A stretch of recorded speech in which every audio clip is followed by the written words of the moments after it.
It's really around the evolution of global health and the grand challenges programs in general. And maybe your audience has heard of the grand challenges programs. There's several of them, like Cure Malaria, Cure TB. There's these several large grand challenges programs.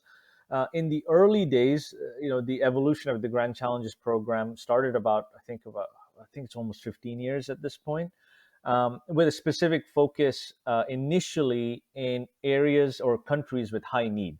And 15, 20 years ago, India was one of those countries with high need. So along with Southeast Asia and Sub-Saharan Africa, which has predominantly been Grand Challenge's main focus area. And they developed, especially the Grand Challenges Canada, they developed a portfolio of over 1,000 innovators in that space, just over the 15 years of providing grants to global health innovators in those markets.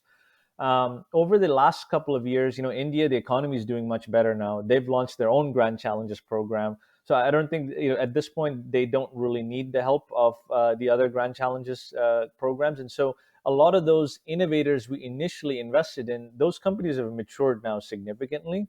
And a lot of them actually do work in other developing markets like Sub-Saharan Africa. And so now going forward, Grand Challenges just put an RFP out around maternal health in West Africa. So they're now more focused on areas of much more like high need and limited funding. And obviously, that's another question with how things have gone in the last 6 months about how global health funding will either probably be receding or halting at best. So that's a different conversation. But very much, Grand Challenges focus now is in Sub-Saharan Africa.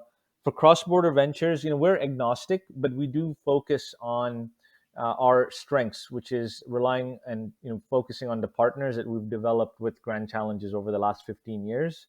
And so when we look at high growth markets and markets in which we have networks in, it's typically India, Sub-Saharan Africa. But we are agnostic. If we do find other health institutes and networks that we could work with, we'd love to. But as you can imagine, working from one health system to another, Lester, each of these are so nuanced that you can only pick a couple. And even if you say the word India, it's like an enormous market. Sub-Saharan Africa is like enormous countries. So we pick and choose a couple that we have good networks in, and that's kind of how we've built out this impact thesis.